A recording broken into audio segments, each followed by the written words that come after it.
शांति। आज का प्रातः क्लास है 23 जुलाई 1968।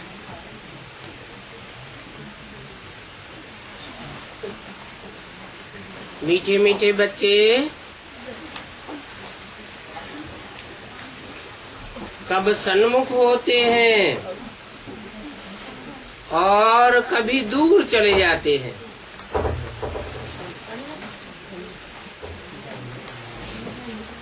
जो सन्मुख होते हैं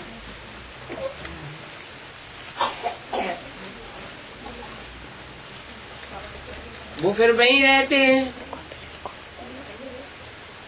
जहाँ याद करते हैं, क्योंकि याद की यात्रा में सभी कुछ समाया हुआ है। गाया जाता है, सन्मुख रहने से नजर से निहाल होते हैं।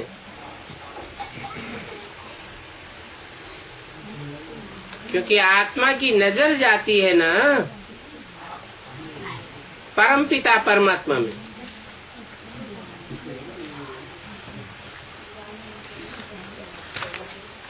जब परमात्मा बाप में नजर जाती है तो उनको और कुछ भी अच्छा नहीं लगता।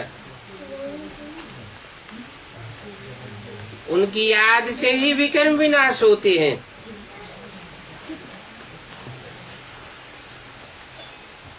तो बच्चों को अपने ऊपर कितनी खबरदारी रहनी चाहिए,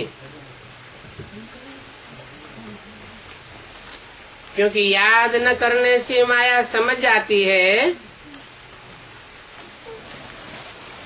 कि इनका भी योग जुटा हुआ है, तो फिर वो अपनी तरफ खींचती है।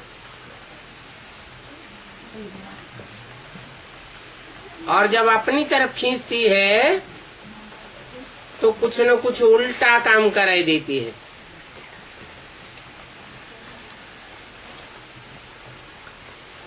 बच्चे जब उल्टा काम कर लेते हैं तो जैसे कि बाप की निंदा कराते हैं।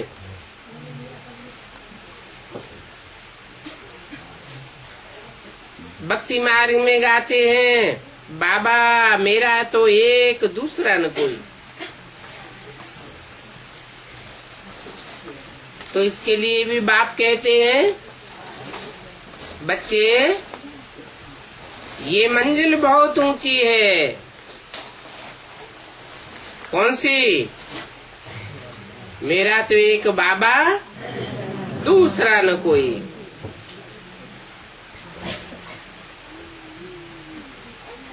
इस मंजिल में जो रहने वाले हैं उनकी निशानी है, काम करते हुए भी बाप में नजर लगी रहती है, बाप को ही याद करते हैं। यह है ऊंच से ऊंच मंजिल। कर्म करते याद में रहना, इसमें प्रैक्टिस बहुत अच्छी चाहिए। कोई भी कर्म इंद्रियों से कर्म करते हो, परंतु अगर प्रैक्टिस अच्छी है तो याद में रह सकते हैं। अगर प्रैक्टिस नहीं करते हैं तो जैसे कि बाप की निंदा कराते हैं, वाइब्रेशन खराब कर देते हैं।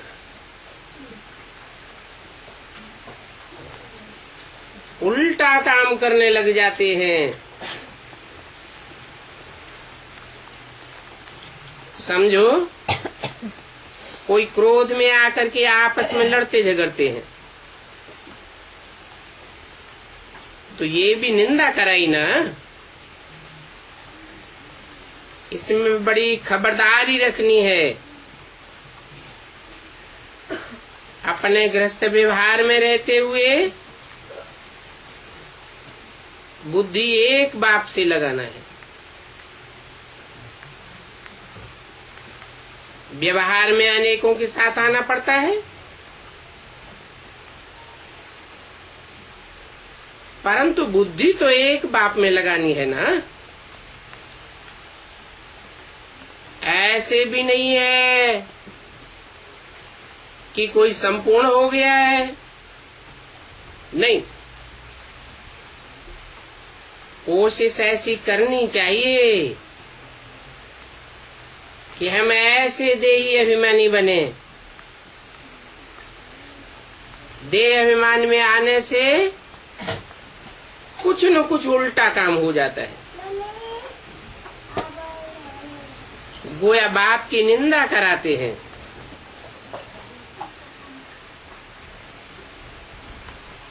अभी बाप कहते हैं कि सदगुरु की निंदा कराने वाले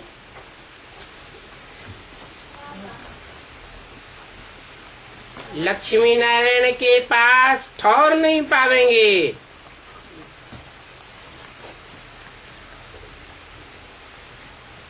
वो गुरु लोग तो ऐसे ही कहते रहते हैं, सदगुरु निंदक ठौर न पावे।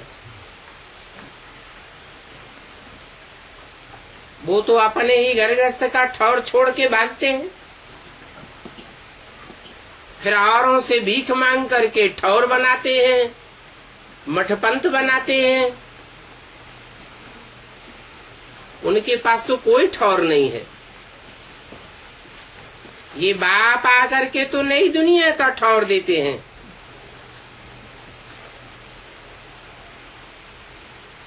उसके लिए अभी से पुरुषार्थ करते रहो।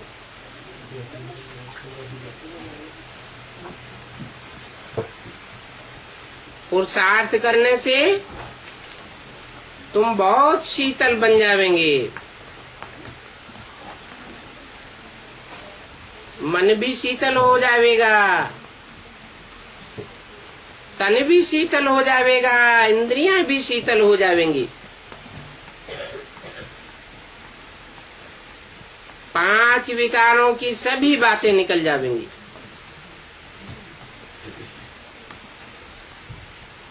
और बाप से बहुत ताकत मिल जाएगी।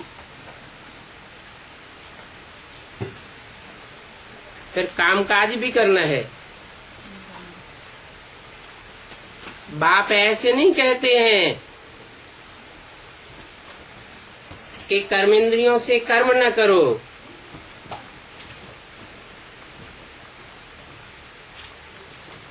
वहां नई दुनिया में तो तुम्हारा कर्म अकर्म हो जाएगा।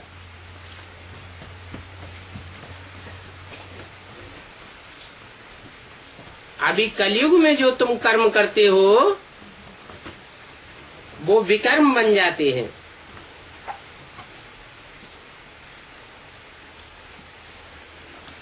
अभी पुरुषोत्तम संगम युग पर तुमको सीखना होता है। वहां नई दुनिया में सीखने की बात नहीं है।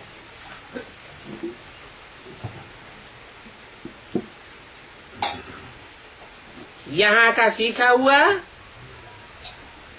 वहां साथ में चलेगा।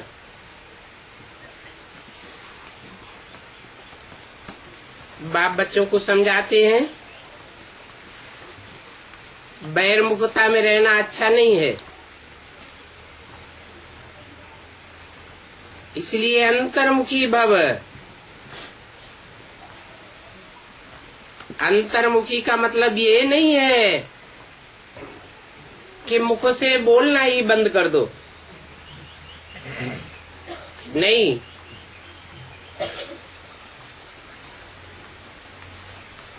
कोई मुख से बोलना बंद कर दे और अंदर से संकल्प चलते रहे, विकल्प चलते रहे, तो वह और ही वायुमंडल को खराब करेगा। इसलिए अंदर और बाहर दोनों प्रकार का मौन चाहिए। आखिरी वो भी समय आवेगा जब तुम बच्चे अंदर और बाहर दोनों से अंतर्मुखी हो जाएंगे, सिवाय बाप के और कुछ भी तुमको याद नहीं आवेगा।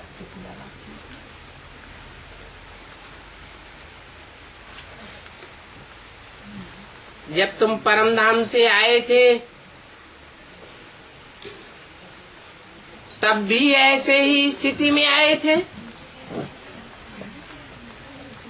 उस समय तुमको अपनी आत्मा के सिवाय और किसी की भी याद नहीं थी।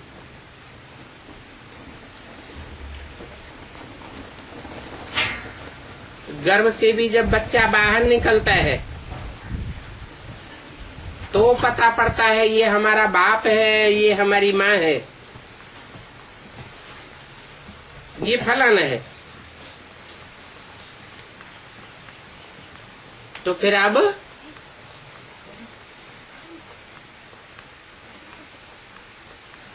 अपने बाप के घर में जाना भी ऐसे ही है। मैं आत्मा और मेरा बाप, उनके सिवाय और कोई की भी याद बुद्धि में न बैठे। बल टाइम पड़ा है, परंतु फिर भी पुरुषार्थ तो एड़ी चोटी का करना है। 20 नाखूनों का जोर लगाना है, क्योंकि इस शरीर पर तो कोई भरोसा नहीं, कब छूट जाए। सड़क पर चलते चलते मौत हो जाती है।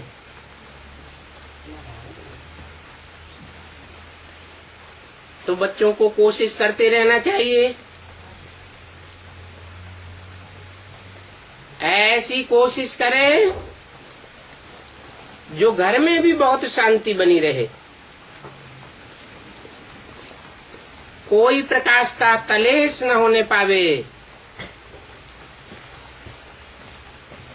नहीं तो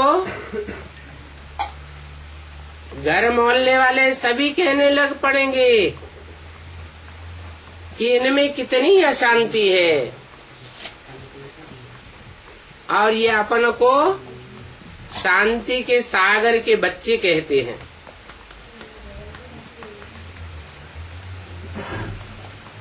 वास्तव में तुम बच्चों को बहुत शांत में रहना है, क्योंकि तुम सुख और शांति दोनों का वर्षा ले रहे हो। शांति का वर्षा अर्थात मुक्ति का वर्षा, सुख का वर्षा अर्थात जीवन में रहते हुए भी दुख दर्दों से मुक्ति का वर्षा। सुख लेते हो, दुख नहीं लेते हो। अभी इस दुनिया में तो तुम कांटों के बीच में रहते हो, नई दुनिया में तो सुखदायी खुशबूदार फूल ही फूल होंगे। अभी तुम सुखदायी फूलों के बीच में नहीं हो, तो भी दुख देने वाले कांटों के बीच में रहते हुए भी तुमको फूल बनना है। कांटों के साथ रह करके कांटा नहीं बनना है।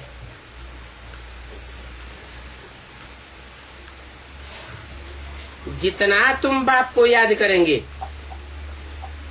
उतना शांत रहेंगे।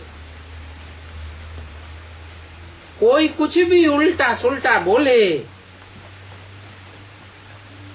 तुम शांत में रहो। तुम्हारी आत्मा का स्वधर्म ही शांत है।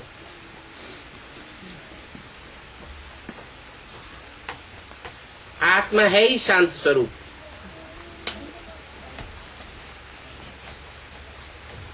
और शांति का मतलब सो जाना नहीं है।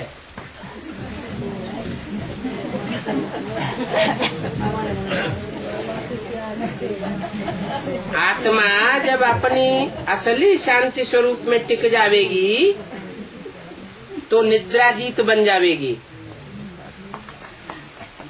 और शांत स्वरूप भी रहेगी।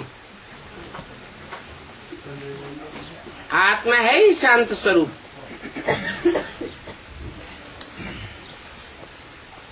आत्मा अपने स्वधर्म में टिकनी चाहिए।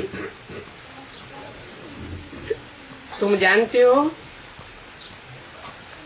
हमको अभी अपने उस घर में जिसे शांति धाम कहा जाता है वहां जाना है।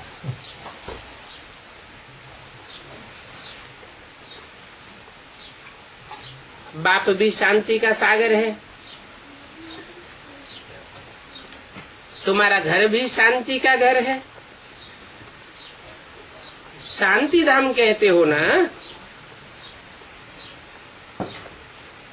कहते भी हैं तुमको भी शांति का घर बनना है। वाहियात झरमुई झगमुई की बातें बहुत नुकसान कर देती है। बाप डायरेक्शन देते हैं, ऐसी झरमुई झगमुई की बातें नहीं करनी चाहिए। इन बातों से तुम बाप की निंदा कराते हो।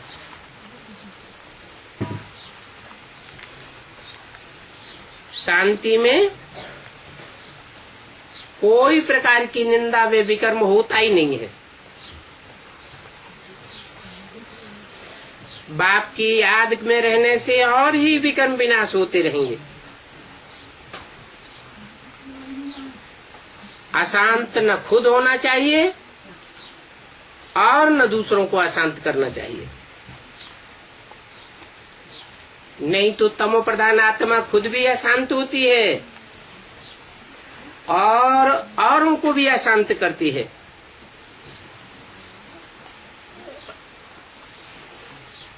किसको दुख देने से आत्मा नाराज होती है। बहुत हैं जो रिपोर्ट लिखते हैं, खासकर माताओं की ये कंप्लेंट होती है। कहती हैं बाबा जब ये घर में आते हैं तो बहुत दम चक्कर मचाए देते हैं। बाबा लिखते हैं तुम अपने शांति के धर्म में रहो।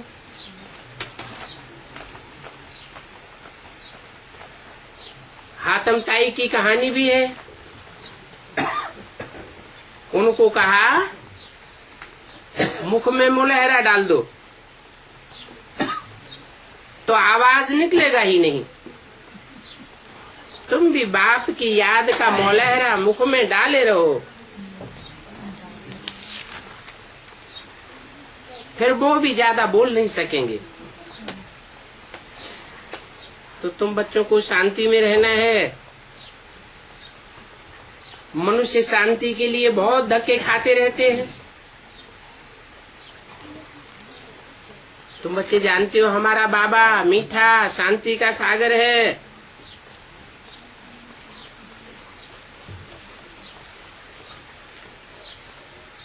शांति की प्रैक्टिस कराए कराए सारे विश्व में शांति कराए देते हैं।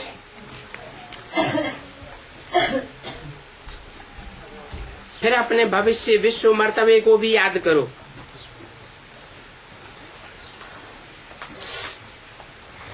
बहानुई दुनिया में होता ही एक धर्म है, दूसरा कोई धर्म नहीं होता। एक धर्म होने को ही विश्व में शांति कहा जाता है।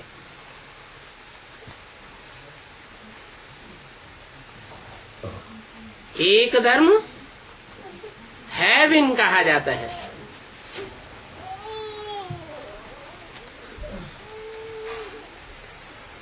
पर जब दूसरे धर्म आते हैं तो हेवन की जगह हंगामा हो जाता है।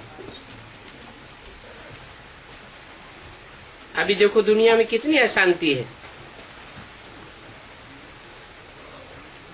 तुम बाप का वर्षा सारे विश्व का राज्य लेते हो, तो वहां एक धर्म होने के कारण कितनी शांति रहती है। अभी तुम समझते हो कि हमारा तो घर ही शांति धर्म है, क्योंकि हमारा स्वधर्म ही शांत है। ऐसे तो कोई नहीं कहेंगे कि हमारे शरीर का स्वधर्म शांत है।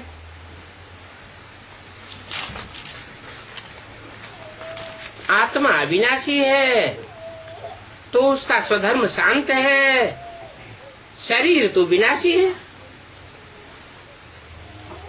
विनाशी धर्म का विनाशी ही होगा। तो शरीर विनाशी चीज है, आत्मा अविनाशी चीज है। जितना समय आत्माएं वहां रहती हैं तो कितना शांत रहती है। वहां शरीर तो नहीं होता। यहाँ तो सारी दुनिया में अशांति ही अशांति है, इसलिए शांति मांगते रहते हैं। परंतु कोई चाहे सदैव शांति में रहे, ये तो हो ही नहीं सकता। बल 63 जन्म कोई वहां रहा पड़ा रहे, नीचे आवे ही नहीं, फिर भी आना तो जरूर पड़ेगा ना। हर एक आत्मा को अपना सुख और दुख का पार्ट बजा करके वापस जाना है। तो इस ड्रामा को अच्छी रीति ध्यान में रखना होता है। तुम बच्चों को ये ध्यान में रखना, बाबा हमको 2 वरदान देते हैं। एक सुख का वरदान देते हैं और एक शांति का वरदान देते हैं।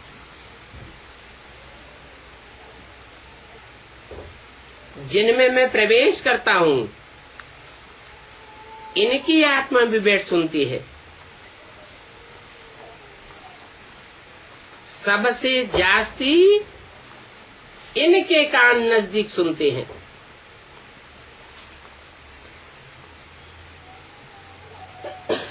इनका कान मुख के नजदीक है ना। तुम्हारा कान तो फिर भी इतनी दूर है। इनका तो मुख, इनका कान बिल्कुल नजदीक है।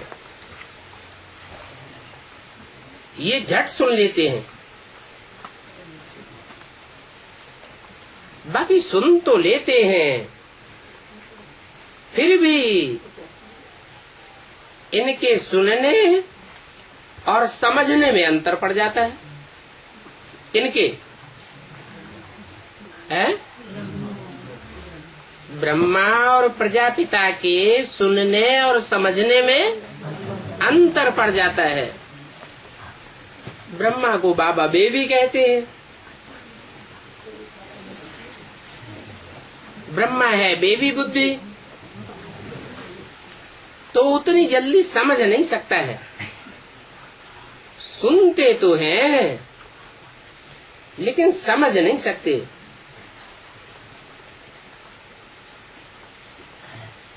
और राम बाप को कहा जाता है। बाप तो होता ही समझदार है, इतना समझदार कि सुनने के साथ साथ समझता भी जाता है।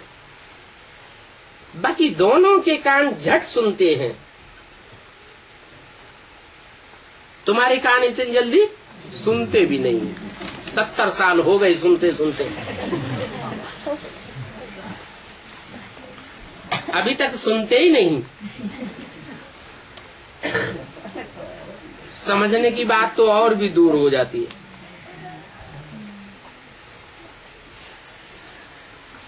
चाहे तो सभी बातें समझ सकते हैं, बाप कहते हैं मीठे मीठे बच्चों, और मीठे मीठे तो सभी को कहते हैं, क्योंकि बच्चे तो है ना। तुम भी जानते हो जो भी जीव आत्माएं हैं वो सभी बाप के बच्चे अविनाशी हैं।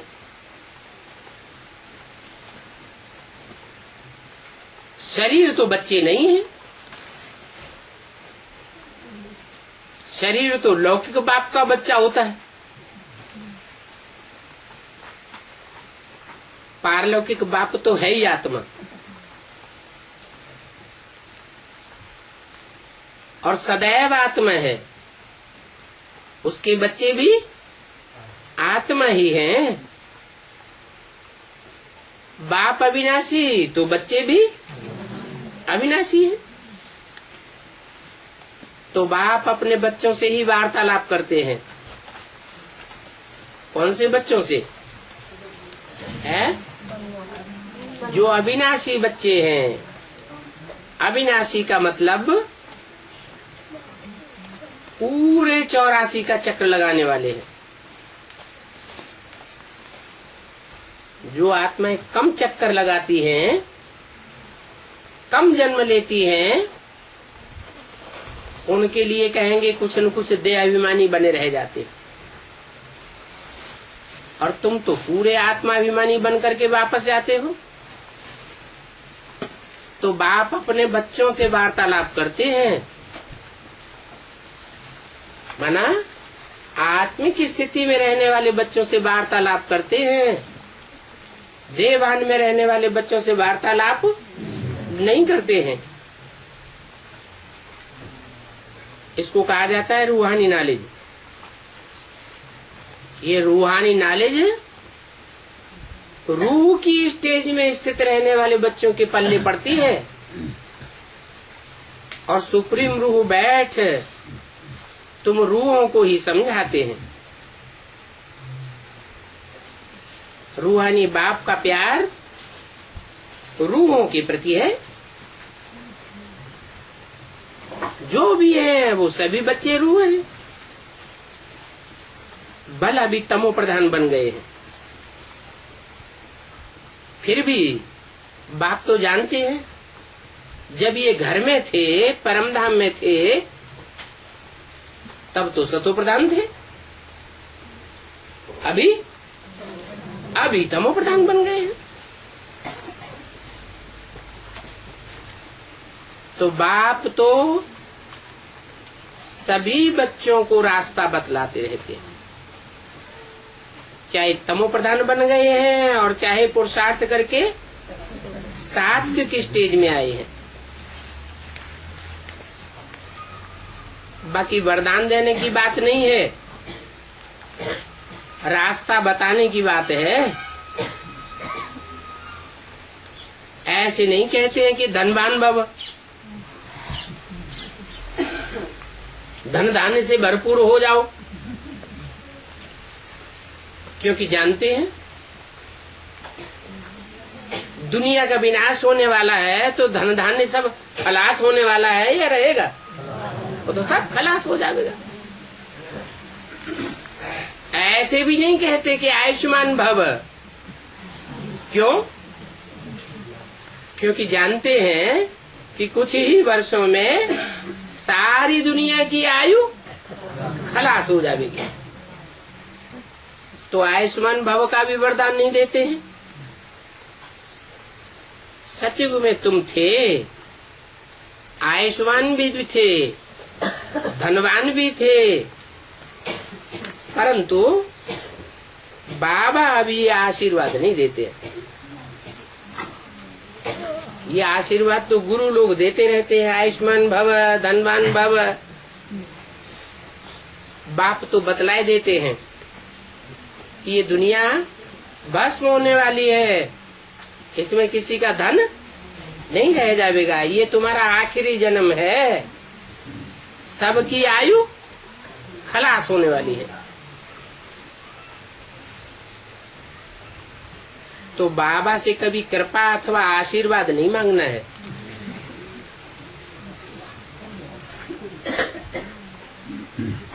बाप कृपा नहीं करते हैं। क्यों? एक के ऊपर कृपा कर देवे तो दूसरे कहेंगे कि हमारे ऊपर तो की नहीं, तो ये तो पार्शलिटी साबित हो जाएगी। बाप कोई पक्षपाती थोड़े ही है, इसलिए बाप तो रास्ता बताते हैं। अब जो उस रास्ते पर चले सो प्राप्ति करे। तो बाप टीचर भी है, और ये बात पक्की पक्की याद रखनी है कि बाप तो पढ़ाई पढ़ाते हैं, रास्ता बताते हैं। कृपा करना, आशीर्वाद करना ये बाप का काम नहीं है।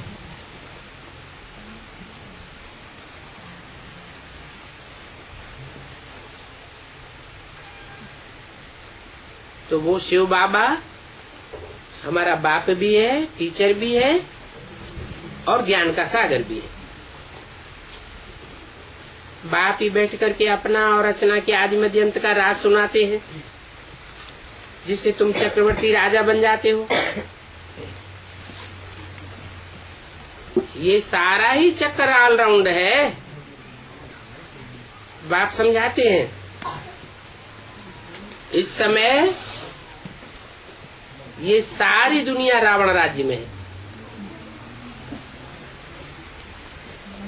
एक भी आत्मा ऐसी नहीं है जो इस रावण राज्य से बाहर हो। सबके ऊपर रावण का कंट्रोल है। वो भक्ति मार्ग वाले जो समझते हैं कि रावण का राज्य सिर्फ लंका में था, वास्तव में ये सारी दुनिया ही बेहद की लंका है। इसके चारों तरफ पानी ही पानी है।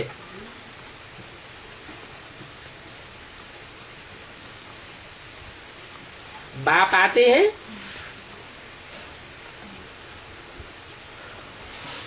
तो विष्णु की दुनिया बनाते हैं। विष्णु की दुनिया का नाम क्या होता है? क्षीर सागर।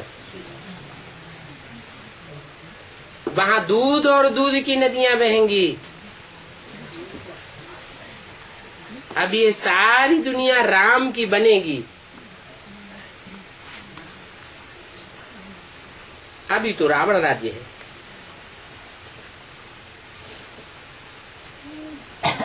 बल कहते हैं लंका सोने की थी। सोना तो बहुत होता है।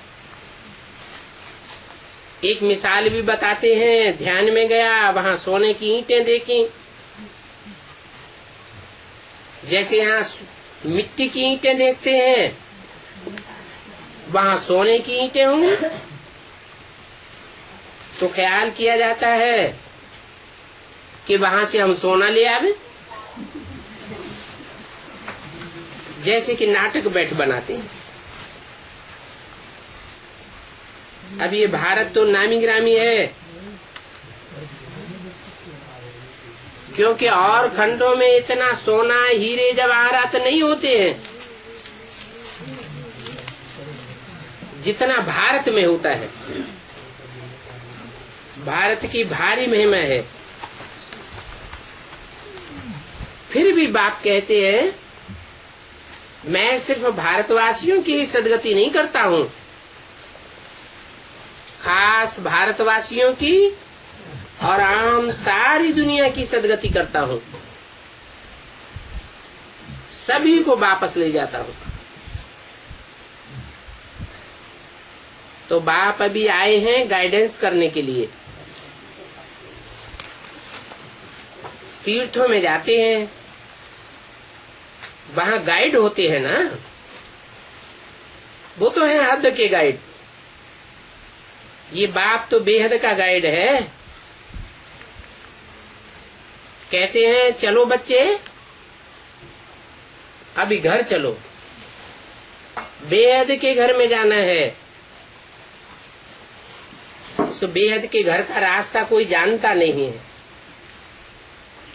मैं तुमको उस बेहद के घर में जाने का रास्ता बताता हूँ। सभी आत्माओं के पंख टूटे हुए हैं, मैं आकर के ज्ञान योग के पंख तुमको देता हूँ, जिन पंखों से उड़ करके तुम ऊंची स्टेज में जावेंगे और पतित से पावन बन जावेंगे। क्योंकि पावन बनने बगैर तो कोई वापस जा ही नहीं सकता है, और पतितों को पावन बनाने वाला एक ही बाप है, एक के सिवाय और सब इस दुनिया में पतित बनाने वाले हैं, पावन बनाने वाला कोई है ही नहीं। इसलिए बाप का ही नाम है सदाशिव। शिव माने कल्याणकारी, एक शिव ही कल्याणकारी है और बाकी तो सभी क्या कल्याण ही करते हैं। इसलिए 63 जन्म से भक्ति करते आए, भक्ति करते करते भी इसी दुनिया में पड़े हुए हैं। दुनिया में दुख दर्द और ही बढ़ते जाते हैं, वापस तो कोई शांति की दुनिया में जा ही नहीं सकता। ये ला नहीं कहता है। ये जो भक्ति मार्ग में कहते हैं कि ज्योति ज्योति समाया, पार निर्वाण गया, बुद्ध पार निर्वाण गया, महावीर पार निर्वाण गया, ये सब झूठी बातें हैं। अगर पार निर्वाण कोई गए होते, निर्वाण धाम में कोई वापस गए होते, तो दुनिया की आबादी कम होने लगती या बढ़ती जाती? आबादी तो बढ़ती ही जाती है, तो पार निर्वाण तो कोई जाता ही नहीं। फिर कहते हैं स्वर्ग पधारा। जो मरेगा उसके लिए कहेंगे स्वर्ग पधारा। अब ऐसे स्वर्ग में पधारते जावेंगे, अमर लोक में जाते जावेंगे, तो ये दुनिया तो खाली हो जानी चाहिए। दुनिया खाली हो रही है कि और ही जनसंख्या बढ़ रही है? ये सभी गपोड़े हैं जो कहते हैं स्वर्ग पधारा, पार निर्वाण गया, ज्योति ज्योति में समाया। बाप कहते हैं ये दुनिया तो एक अविनाशी नाटक है। जैसे वो विनाशी नाटक होते हैं, तो जब तक नाटक पूरा न हो, ड्रामा पूरा न हो, तो रंगमंच पर एक्ट करने वालों की संख्या बढ़ती जाती है या घटती जाती है? बढ़ती जाती है। ऐसे ही ये दुनिया भी एक रंगमंच है, नाटकशाला है। इसमें तो परमधाम रूपी घर से आने वाली नाटककारों की संख्या बढ़ती ही जानी है और अंत तक बढ़ती रहेगी।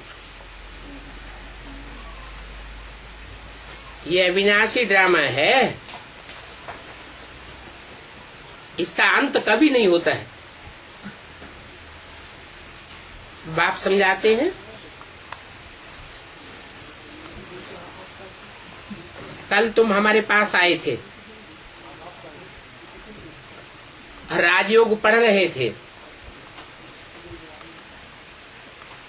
तो तुम जानते हो कि भगवान बाप राजयोग सिखाए राजों का राजा बनाते हैं, और ऐसी पढ़ाई बाप के सिवाय और कोई भी नहीं पढ़ा सकता। कौन सी पढ़ाई है? राजा बनाने वाली पढ़ाई, राजाई की पढ़ाई, और कोई नहीं पढ़ा सकता। मानो अंग्रेज आए, अंग्रेजों ने ढेर सारे कॉलेज खुलवाए, यूनिवर्सिटीज बन गई। वहां जो पढ़ाई पढ़ते हैं वो सब विनाशी पढ़ाई पढ़ते हैं। इंजीनियर बनावेंगे, डॉक्टर बनावेंगे, राजा तो नहीं बनावेंगे। चाहे इंजीनियर बने, चाहे डॉक्टर बने, चाहे कोई भी ऊंची से ऊंची पढ़ाई पढ़े, बड़े बड़े ऑफिसर बन जावे तो भी कहेंगे नौकर हैं। नौकर माने राजा, नौकर माने नौकर, दासी। राजा तो कोई बनते ही नहीं है। ये राजाई की पढ़ाई तो बाप ही आकर के पढ़ाते हैं, और तो हिस्ट्री में कोई नहीं ये राजाई पढ़ाई नहीं है। तो देखो ये बातें और कोई समझा नहीं सकते, और तुम बच्चों की सिवाय ये बातें कोई समझ भी नहीं सकते। अभी बाप समझाते हैं कि तुम बच्चे 63 जन्म गटर में पड़े हुए थे। तुम्हारी बुद्धि गोमूत्र में रमण करने वाली बन गई। उसमें तुमको कितना सुख आता था,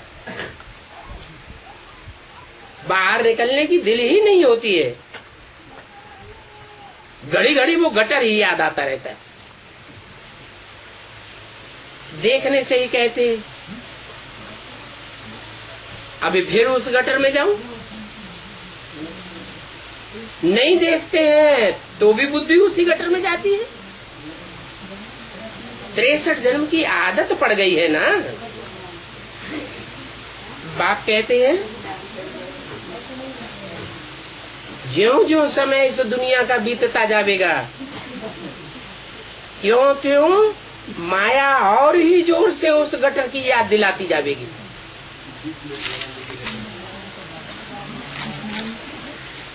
दुनिया ऐसी हो जाएगी जैसे बंदरों की दुनिया। तो तुम बच्चों को तो बहुत खबरदार रहना है। इसी बात पर तुम्हारी युद्ध है माया से। इस युद्ध में ये आंखें बड़ा धोखा देती है।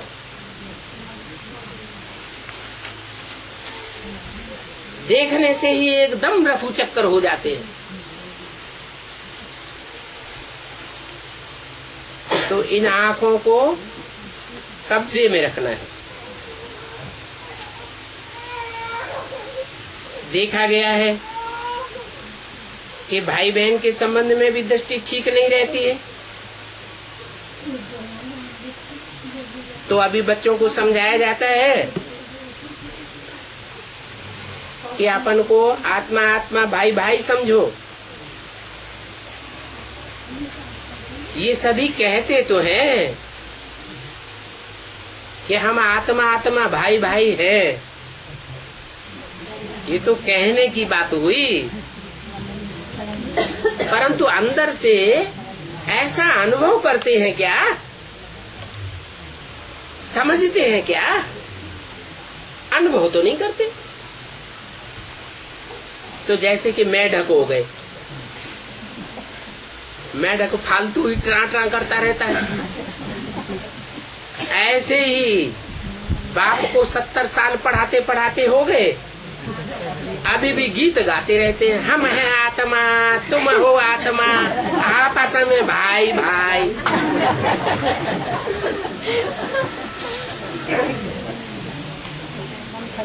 अरे आत्मा स्टार भ्रकुटी के बीच में याद आता है। भ्रकुटी में आत्मिक स्मृति की प्रैक्टिस पक्की हुई है।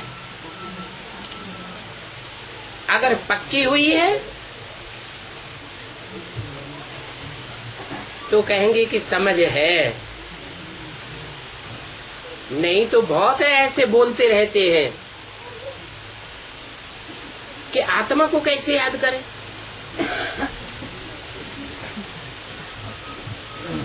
हमें आत्मा दिखाई नहीं पड़ती। अरे आत्मा देखने की चीज है, इन आंखों से देख सकते हैं, या अनुभव करने की चीज है। तो देखो, अर्थ कुछ भी नहीं समझते हैं। जैसे कि मेढक, अभी तुम बच्चे तो बाप की हर यथार्थ बात का अर्थ समझ गए हो। बाप मीठे मीठे बच्चों को बैठ समझाते हैं कि तुम बच्चे एक बाप के आशुक भक्ति मार्ग में भी थे, वहां भी तुम एक मासूक को याद करते थे। जन्म जन्मांतर कहते आए हाय राम, हे भगवान रहम करो, ऐसे कहते थे ना। तो देखो, इस दुख की दुनिया में ऐसे कहते हैं। नई दुनिया स्वर्ग में तो कब ऐसे नहीं कहेंगे, हे भगवान, हे राम, हाय राम रहम करो। क्यों नहीं कहेंगे? वहां तो राम का राज्य होता है, और यहाँ तो सारी दुनिया में रावण का राज्य है। अभी तुम बच्चों को राम राज्य में ले जाते हैं, तो समझना चाहिए कि जब हम राम के राज्य में जाते हैं तो राम की श्रीमत पर चलना चाहिए ना। और राम की श्रीमत पर कैसे चलेंगे? है? अरे राम को पहचानेंगे तब श्रीमत पर चलेंगे कि बिना पहचाने श्रीमत पर चलेंगे? राम को पहचानेंगे तो राम की मत पर चलेंगे। अभी तुमको राम की मत मिलती है, जिसको ईश्वरीय मत भी कहा जाता है। फिर सतयुग त्रेता में तुम्हें मिलेगी दैवी मत। ईश्वरीय मत है ऊंचे चढ़ाने वाली, और दैवी मत हो चाहे मनुष्य मत हो, वो सब नीचे गिराने वाली है। ऊंचा चढ़ाने के लिए तुमको सिर्फ अभी मत मिलती है, और अभी तुम राम को पहचान सकते हो। फिर राम की पहचान न सतयुग में होगी, न त्रेता में होगी, न द्वापर में, और न कलयुग में। राम कृष्ण की आत्माएं तो इस दुनिया में होंगी, कोई न कोई रूप में पार्ट बजावेंगी, परंतु तुम उनको पहचान नहीं सकेंगे। तो ये कल्याणकारी संगम युग है। इस कल्याणकारी संगम युग को कोई नहीं जानते हैं, क्योंकि सभी को बताया हुआ है कि कलयुग तो अभी छोटा बच्चा है। कलयुग को सिर्फ अभी 5000 वर्ष हुए। तो ऐसी गलत फहमी में मनुष्य गुरुओं ने डाला हुआ है। कहते हैं इस सृष्टि के तो लाखों वर्ष पड़े हुए हैं। कितने घोर अंधियारे में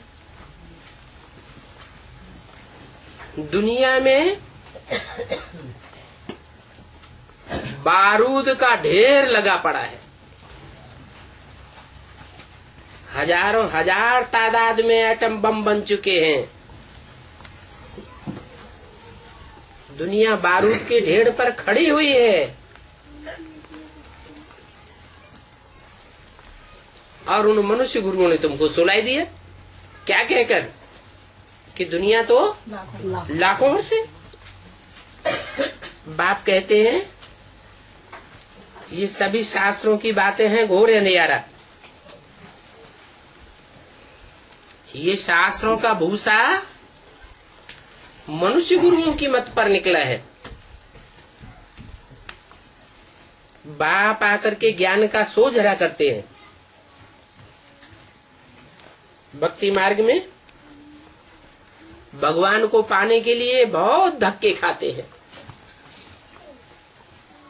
मंदिर में जावेंगे, टिकाने में जावेंगे, मस्जिद में जावेंगे, गिरजाघर में जावेंगे, एक एक गुरु के पास जाते रहते हैं। समझते हैं ये भगवान का रूप है, परंतु भगवान तो मिलता ही नहीं। ठोकरें खाते रहते हैं। कितने धक्के खाते हैं भगवान को पाने के लिए। और यहाँ संगम युग में तुमको कितना सहज बाप मिल जाता है। 63 जन्म तुमने धक्के खाए, तो बाप बैठ समझाते हैं, मीठे मीठे बच्चों, ये दुनिया 63 जन्मों से भक्ति मार्ग का अंधियारा फैलाने वाली बनी है।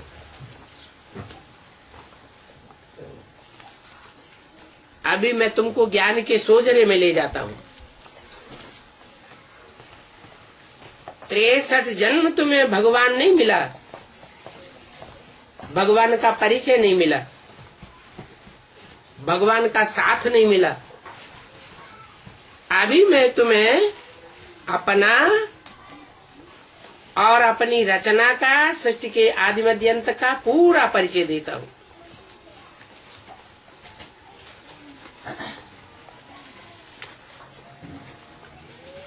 तेईस जुलाई 1968 की वाणी का तीसरा पेज। तो बाप कहते हैं इस भक्ति मार्ग की भी ड्रामा अनुसार नूद है। फिर ये भक्ति मार्ग फिर भी होगा। अभी तो तुम्हारी बुद्धि में बैठ गया है क्या कि अभी तो हमें भगवान मिल गया है, अभी हमें भटकने की दरकार नहीं है। जिनको नहीं मिला है उनकी बुद्धि अभी भी भटकती रहती है। इस पार्टी में जावेंगे, उस पार्टी में जावेंगे, तो क्या कहेंगे, बुद्धि भटकी हुई है या ठहर गई है? भटकी हुई है। तुम तो कहते हो हम तो जाते हैं शिव बाबा के पास। कोई तुमसे पूछते हैं कहाँ जाते हो, तो तुम क्या कहेंगे? हम तो जाते हैं शिव बाबा के पास, बाप दादा के पास। परंतु इन बातों को तुम ब्राह्मण बच्चे ही समझते हो। कोई मनुष्य तो इन बातों को समझ नहीं सकता। तुम तो ब्राह्मण बन गए हो, ब्रह्मा की औलाद बन गए हो, तो तुमको पता है। मनुष्यों का तो मन भटकता रहता है, इसलिए उनको मनुष्य कहा जाता है। तुम कहते हो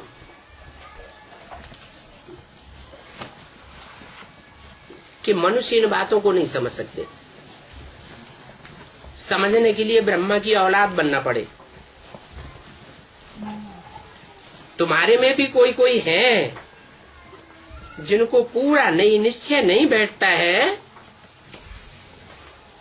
तो माया उनको एकदम हप कर लेती है।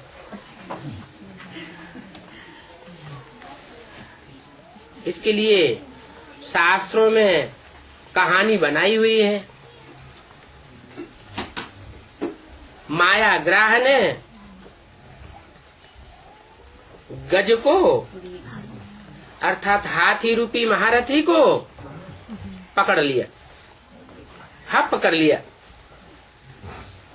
फिर क्या होता है? आश्चर्यवत कथंती सुनंती और भागंती हो जाते हैं।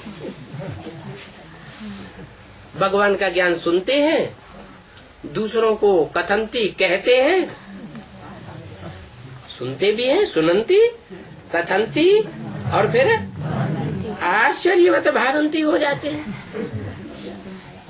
पुराने पुराने जो भी चले गए हैं उनका भी ये गायन है, और अभी अभी नए नए जो निकल रहे हैं वो भी भागंती होते रहते हैं, उनका भी यही गायन है। अच्छे अच्छे महारथियों को माया हराए लेती है। बच्चे बाबा को लिखते हैं, बाबा आप अपनी माया को हमारे पास मत भेजो। बाप कहते हैं, अरे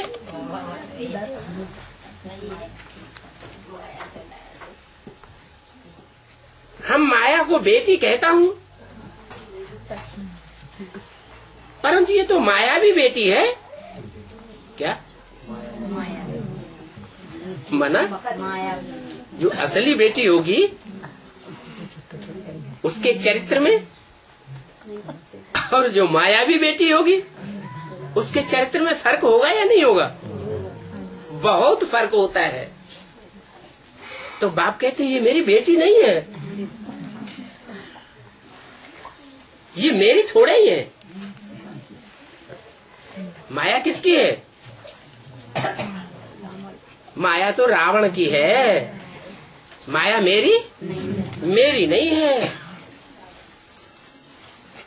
रावण अपना राज्य करते हैं माया के ऊपर।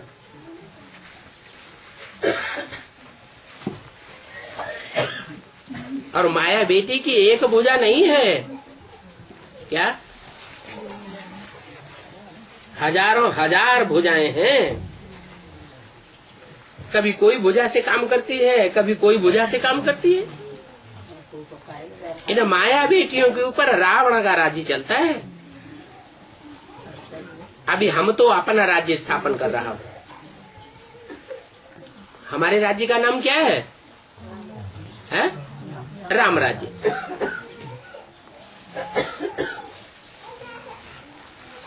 वो समझते हैं कि यह राज्य परंपरा से चला आया है। बाप भी समझाते हैं ये रावण तुम्हारा बहुत पुराना दुश्मन है, बहुत पुराना दुश्मन है, इसलिए हर वर्ष जलाते रहते हैं।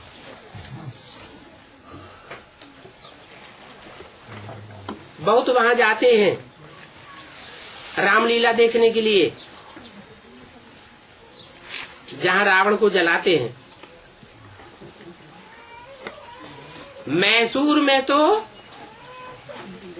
बहुत रावण जलाते हैं, दशहरा बहुत मनाते हैं।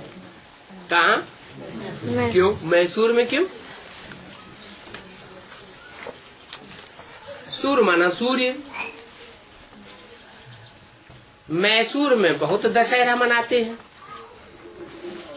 रावण को जलाने का बहुत बड़ा पर्व मनाते हैं। मैसूर में क्यों?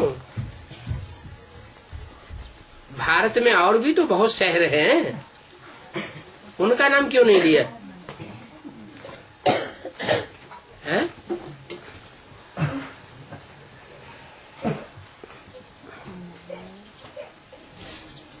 अरे भारत में चंद्रपुर नहीं है क्या? हैं? हाँ, चंद्र तो चंद्रवंशी हो गए, और सूर्य में सूर्यवंशी होंगे। राम कौन से वंश का था? सूर्यवंशी था। तो सूर्य क्या करता है? सूर्य तो कचड़े को जलाए देता है, भस्म कर देता है।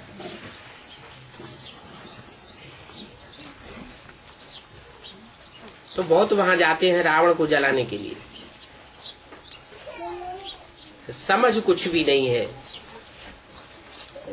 कि मैसूर में रावण को जलाने का इतना बड़ा मेला क्यों मनाते हैं।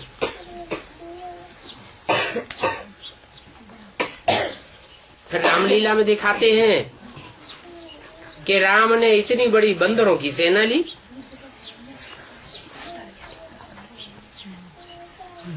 अब किसी देश में बंदरों की सेना कोई ने देखी है क्या? है? बंदरों की सेना बनने लगे तो फिर मनुष्यों को भर्ती करने की दरकार ही नहीं।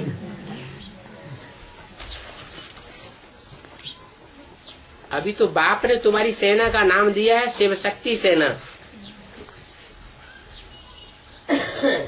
ये कोई बंदरों की सेना है क्या?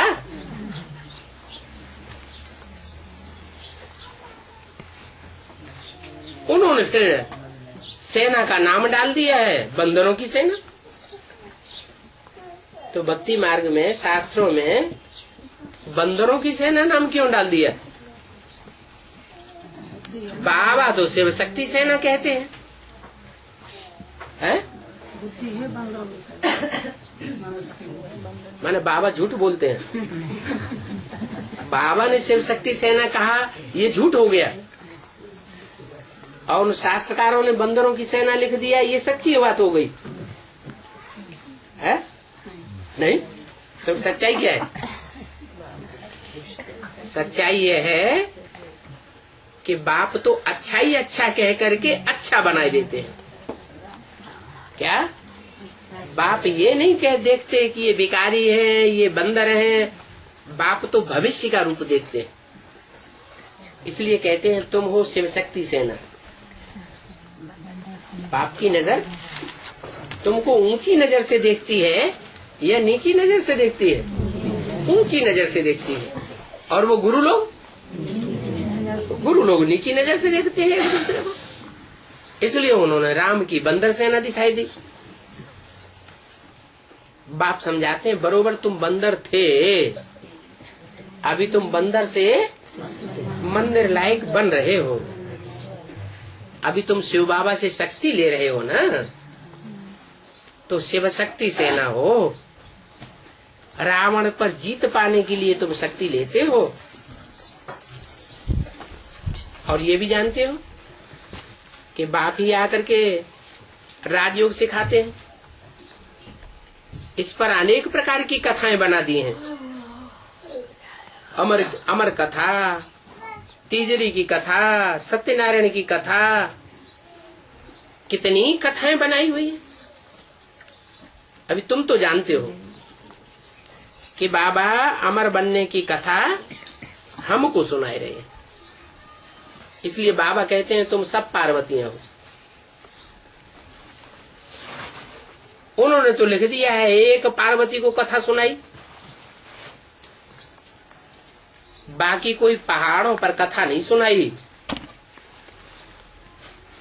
क्या मतलब हुआ पहाड़ों पर कथा सुनाई? उसका कि ऊंची स्टेज में, निराकारी स्टेज में बैठ करके ये ऊंची ऊंची बातें सुनाते हैं। ज्ञान की ऊंची ऊंची गहराइयों की बातें सुनाते हैं।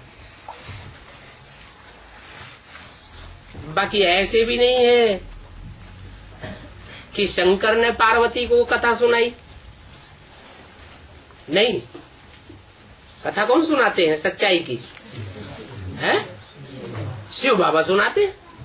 शंकर तो खुद ही याद में बैठता है।